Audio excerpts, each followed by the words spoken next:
There's a specific clinical scenario that keeps appearing in men over 40 who are failing to respond to hormonal protocols, or who are starting to consider them. The scenario has a name, the mechanism is documented, and the reason most men in this situation don't know about it has nothing to do with their intelligence.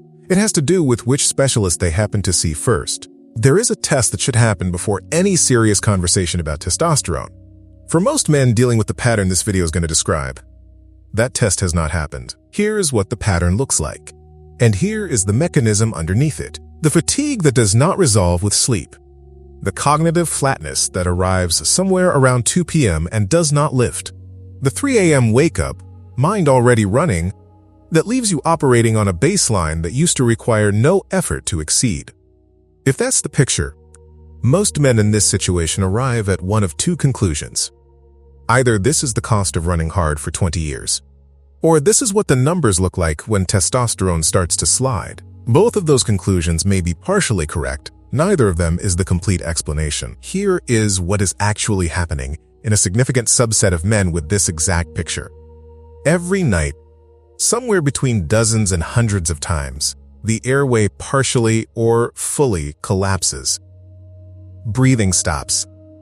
Oxygen drops. The brain registers a physiological emergency and pulls the body back from the deeper stages of sleep just enough to restart the airway. The man does not remember this, he does not know it happened, he just knows he went to bed and woke up tired. His Aura ring or his Whoop band will show disrupted HRV. It will show poor recovery scores. It will not tell him why. Consumer wearables do not measure airflow. They do not detect apnea events. The data is real. The interpretation is missing. Now here is the number that reframes this entire picture. Research consistently estimates that somewhere between 80 and 90% of men with moderate to severe obstructive sleep apnea are undiagnosed, not undertreated, undiagnosed. They do not know they have it. In the 30 to 70 age range, estimates suggest between 15 and 30% of men are affected to some degree. That is not a rare condition.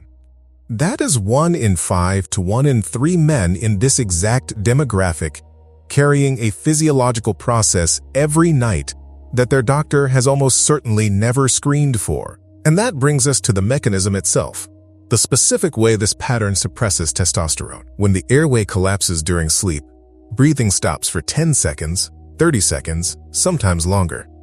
During that pause, oxygen saturation drops. The body reads this as a physiological threat. Cortisol and adrenaline spike. The sympathetic nervous system activates, and then the cycle resets and happens again. This is called intermittent hypoxia, and it runs on a biological loop that, if left unaddressed, does something very specific to the hormonal production system. Testosterone synthesis is regulated by the hypothalamic pituitary gonadal axis, the HPG axis. The hypothalamus signals the pituitary. The pituitary signals the testes. The testes produce testosterone. That signaling chain requires two things to run cleanly: deep sleep, specifically slow wave and REM stages, and a nervous system that is not chronically running a threat response. OSA systematically destroys both conditions. The repeated oxygen drops fragment slow wave and REM sleep architecture. The cortisol spikes from each apnea event suppress HPG axis signaling. The result is reduced testosterone synthesis. Not from aging, not from character, not from insufficient effort, from a mechanical obstruction running silently in the background of every night. The wearable shows you the output of this process: fragmented sleep, low HRV, poor recovery. It cannot show you the airway. That is not a wearable limitation. That is a physics limitation. Airflow measurement requires a different instrument.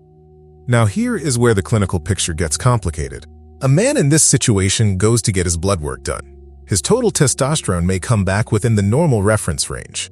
His doctor says, your testosterone is fine, but total testosterone is not the number that actually matters. Free testosterone, the biologically active fraction, is suppressed by chronically elevated SHBG, which rises under the oxidative stress and cortisol load that OSA produces. The number that should have been checked was not checked. The mechanism that should have been screened for was not screened for. And the man walks out of the appointment with a normal result and a pattern that continues to erode. Multiple meta-analyses have confirmed the inverse relationship between OSA severity and serum testosterone. The more severe the apnea, measured by the apnea-hypopnea index, the lower the testosterone. This is not a correlation someone stumbled across. It is a documented, mechanistic, reproducible finding. Here is why this connection gets missed, and the answer is structural. Sleep medicine and endocrinology are separate specialties. The man with fatigue and hormonal symptoms typically ends up in a primary care office or an endocrinologist's chair. He is not referred to a sleep specialist unless he presents with a partner complaint about snoring, which is the telltale sign most people associate with sleep apnea. But here is what the data shows about snoring. It is the most recognized symptom, not the most reliable diagnostic criterion. A significant proportion of men with moderate OSA do not have a dramatic snoring presentation. Some sleep alone. Some have partners who sleep in separate rooms. Some snore in a way that no one has flagged as clinically significant. The airway is obstructing. The oxygen is dropping. The testosterone is being suppressed. And no one in the room is snoring loudly enough to trigger an investigation. This is also the section where the TRT conversation becomes important to have directly. There is a specific clinical risk that almost no one discusses in the content that covers testosterone replacement therapy. TRT, on top of undiagnosed, untreated OSA, does not only fail to resolve the root cause.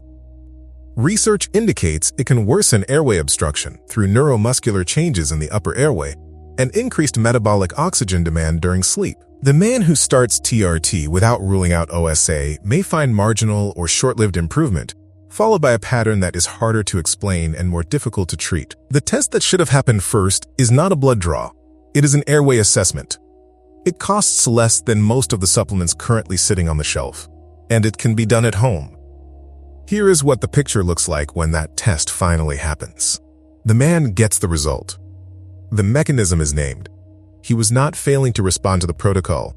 He was treating the output of a cause he had not yet found. That is not a character verdict. That is a diagnostic gap, and diagnostic gaps have a different kind of solution. For anyone who wants to work on sleep architecture before any other intervention, the 14-day sleep architecture protocol is in the description. It is built for the hormonal root of fragmented sleep, not just the behavioral surface. And it includes a checkpoint specifically for ruling out OSA before the protocol begins. Link in the description and in the pinned comment. Now let's talk about what the clinical pathway actually looks like. And it is simpler than most men expect. The first instrument is called the Stop-Bang Questionnaire. It is an 8-item clinical screening tool used in sleep medicine to identify men at risk for moderate to severe OSA. 8 yes or no questions. A score of 3 or higher places a man in the moderate to high risk category. It takes 2 minutes. It is freely available. This is not a diagnosis. It is a signal. The items are snoring, tiredness, observed apnea, high blood pressure, body mass index over 35, age over 50, neck circumference over 40 centimeters, and male gender. A man in this channel's demographic, male, over 40, carrying executive-level cortisol load and the associated metabolic profile, already starts with a baseline risk that this screening will not overlook. If the Stop-Bang result is moderate or high, the next conversation is with a doctor who can order a home sleep study. This is not polysomnography in a lab. It is a device worn at home for one night that measures airflow, oxygen saturation, and respiratory effort. It produces an apnea-hypopnea index, the AHI. The AHI tells you how many apnea or hypopnea events occurred per hour. Under 5 is normal. 5 to 15 is mild. 15 to 30 is moderate.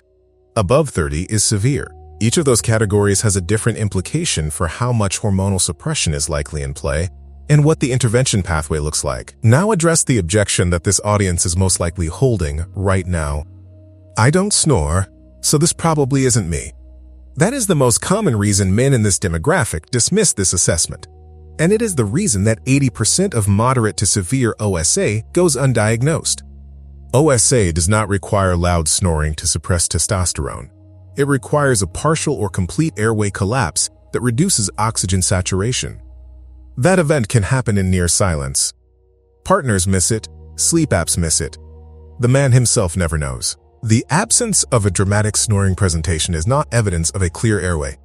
It is evidence of an absence of complaint. Those are not the same thing. What a CPAP does, for the man who needs one, is not simply improve sleep quality. It stabilizes oxygen saturation across the full sleep architecture. It removes the intermittent hypoxia signal. It allows slow-wave and REM sleep to complete without physiological interruption. And it removes the chronic cortisol activation that has been suppressing HPG axis signaling every single night. The man who adds a CPAP to his nightstand is not managing a sleep disorder. He is pulling a hormonal lever that no supplement, no morning routine, and no amount of willpower could have touched. If this video opens something you want to go further on, the 14-day sleep architecture protocol in the description is built for exactly this: the hormonal route of fragmented sleep before any other intervention is considered. If you track your sleep and your numbers look off, but the standard advice hasn't moved them, what have you tried? And what didn't hold? Here is what you now have that you did not have at the start of this video. You have the mechanism. Intermittent hypoxia, HPG axis suppression, a nightly biological event that fragments sleep architecture, spikes cortisol, and reduces testosterone synthesis, silently, repeatedly, and in a way that standard blood work will not flag unless the right questions are being asked. You have the diagnostic gap named. The reason this was not found earlier is not that you failed to look hard enough. It is that the specialist who saw your testosterone result and the specialist who would have screened your airway are rarely in the same room. You have the screening tool, 8 questions, 2 minutes, a result that tells you whether the next conversation should be with a doctor who can order a home sleep study. And you have the specific reason to pause before going further down any hormonal intervention pathway without running this check first. Not because TRT is wrong, because starting TRT on top of an undiagnosed airway obstruction is treating an output while the cause continues to run. And men who understand mechanisms do not treat outputs, they find the input. One thing to do this week, not eventually. Look up the Stop Bang questionnaire. Run through the 8 items. If the score comes back at 3 or above, that is the conversation to have with a doctor this month, not next quarter. This month, the man who does this is not chasing another protocol. He is finding the lever that everything else was built on top of, not decline, transition. And it starts with the right question about the right mechanism. What to do with this is in the description.